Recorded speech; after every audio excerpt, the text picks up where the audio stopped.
Anyway, stay blessed, yeah? Why are you doing that?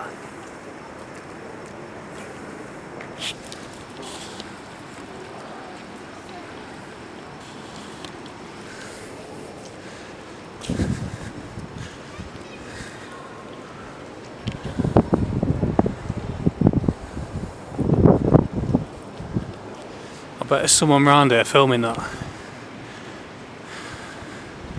I bet it's our girl there.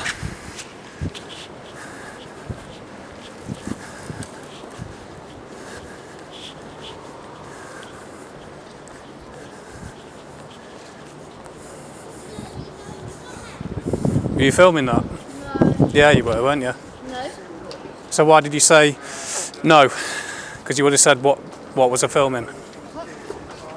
That lad then, deliberately going to barge into me. Are you part of it?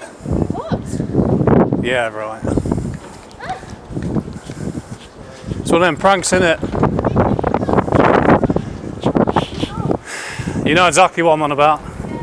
It's a rubbish prank. You need to grow up. Right, so I'm just in the middle of sifting through an SD card at a minute, trying to get a couple of photos from around Repton, Findon, Wellington area that I took a while back during spring 2024, and I come across that video. So that video you've just watched there was Derby City Centre, somewhere around April 24, and I'd gone into town to switch banks because I left Royal Bank of Scotland because they keep shutting down all their branches. Alistree's lost a branch, Derby City Centre's lost a branch, Essex, loads of places. Royal Bank of Scotland is really leading that charge towards the digital cashless online banking thing. So as a result, I'm left with no other option than to go to Nationwide. So that was the reason why I was in town, I do remember that. Now the day before, I'd seen a video on History Debunked. Despite what I said of him, a lot of what he says is quite accurate, but he'd noticed a trend where black lads were going into town centres, well, African migrants or African second migrants, whatever you want to call them, were walking down high streets, often barging into people, saying, "What you doing, fam? Why are you barging into me?" Or in Ireland, I've seen one where they start going, "Oh, is it because I'm black?" And just basically trying to antagonise people. And what I did was I was walking down towards the Cathedral Quarter, so I was just about to go up the slope where you reached a water fountain, and an African lad was sort of getting closer and closer, and I was kind of like not trying to avoid making it obvious I was moving to the side to avoid that inevitable shoulder barge. But I thought I'm not going to, move one out of the way of him because it's cowardly at the same time. It's like, and it's also has to be equal. You set a line, you move apart.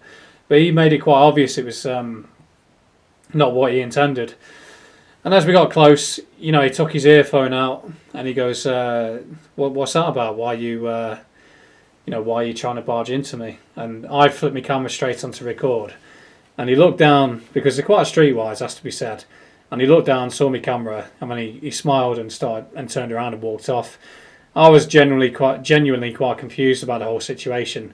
But having seen that video by History Debunked the day before, I thought, I bet you, when I finally thought, what's that about? And then I remembered and I looked round and I thought, I bet there's someone filming that somewhere. I mean, funny enough, look up there and you can see a lady just to the side of the water fountain. And so I don't think my suspicions were that inaccurate looking back on it even now. It's a bit of a funny one though because it's 50-50. Either I was just paranoid, living in a totally different reality to his. He might have just been genuinely a lad walking down the street, thought I was getting a bit close to him to ask what's that about. But I think where that lady was positioned was perfect because around the corner from the water fountain, you could hide behind, film it. He had his earphone in, so probably that can record the situation as well, the back and forth. And I looking back, but it does kind of sum up the Orwellian situation we're in the UK. That I'm that paranoid about that potentially, and also, is that really the best thing? If they were doing that, is that really the best that people have got to offer these days? Making shitty pranks on YouTube and TikTok. Is that really the best people can achieve? And as usual, it would be a blonde woman. With Tyrone, wouldn't it? Whether or not they were together, whether or not that was the prank, I don't know. But yeah, it's just a thought, you know. And also, one thing I will say, maybe a bit of advice for anybody who does end up in these situations: turn your iPhone on, record it straight away, because obviously people's behaviours change as soon as you record. Yeah, I don't know, just a bit of random footage I came across, so thought I'd share it and thought I'd share. Either there was something I thought about to label it as at the time. It was like paranoid photographer or potential. What was it? Paranoid photographer or potential prankster, and that's going to be the title of the video. So that's it. Cheers.